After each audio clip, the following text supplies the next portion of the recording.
Corona की वजह से अवामी प्रोग्रामों के इनेकाद पर लगाई गई पाबंदी का असर स्टेज शो के जरिए होने वाले सकाफती प्रोग्रामों पर भी पड़ा है, जिसकी वजह से सकाफती प्रोग्रामों में हिस्सा लेने वाले गुलकार, अदाकार, मौसीकीकार और हिदायतकारों के अलावा दीगर हजारों फनकारों का रोजगार बंद हो गया है। प्रोग्राम नहीं होने से उनकी आमदनी बंद है और आज उन पर भुखमरी के हालात आ चुके हैं। इसी मसले पर महाराष्ट्र कलावंत न्याय हक समिति नांदेड़ की जानिब से जिला कलेक्टर से नुमाइंदगी की गई और उन्हें एक मेमोरेंडम पेश किया गया।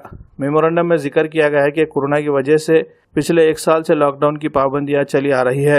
इन पाबंदियों के नतीजे में सकाफती प्रोग्राम नहीं हो रहे हैं और उनसे जुड़े लोग बेरोजगारी में मुब्तला हो गए हैं। रियासती हुकूमत की जानिब से इन फनकारों के बारे में कोई मदद नहीं की गई है। रोजगार बंद होने की वजह से फनकारों को अपने अफराद खाना के साथ खुदकुशी करने पर मजबूर होने का वक्त आ गया है। इसलिए रियासती हुकूमत से मुतालबा किया गया है कि फनकारों के मसाइल को हल करने के लिए माशी मदद फराहम की जाए।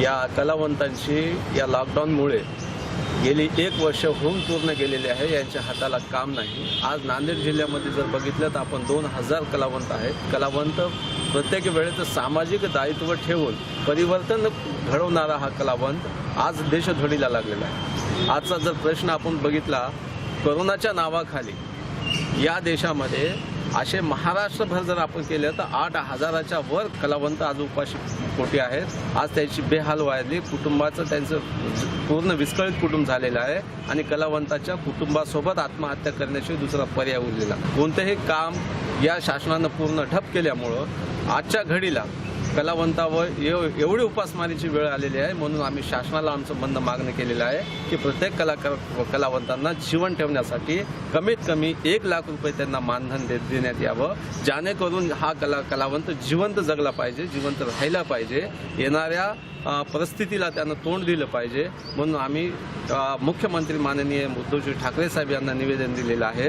तसेच वंचित बहुजन आघाडीचे आदरणीय बाळासाहेब आंबेडकर यांना आम्ही निवेदन दिलेलं आहे की आमच्या कलावंतांच्या मागण्या आम्ही विनंती करून सांगितलेल्या आहे की आमच्याकडे लक्ष द्या। सर्व नांदेड जिल्ह्याच्या कलावंताच्या वतीने मी कलेक्टर साहेबांना निवेदन दिलेले आहे आणि सांगितले की बाबा कलाकार लॉकडाऊनमुळे उपासमारी होत आहे, तर लॉकडाऊन बंद करावं, म्हणजे कार्यक्रम करण्याला परमिशन द्या। त्या भयंकर परिस्थिती आहे कलाकाराची, घरी म्हणजे राशन नाही, उपासमारी आहे, कलाकाराला कुटुंब आहे, पोट आहे। 2 वर्ष झालं लॉकडाऊनमुळे कार्यक्रम बंद आहेत। त्याच्यामुळे सरकारला विनंती आहे की कलाकार पण माणूस आहे, त्याला पण पोट आहे, बघा बाकीचे कामधंदे चालू आहेत, कलाकारांना पण कार्यक्रम करण्याची संधी तुमची भूमिका काय तुमच्या? आम्ही आता निवेदन दिलेले आहेत, काही दिवस पाहूत, पाठपुरावा करू, नाही केलं तर मग आंदोलन।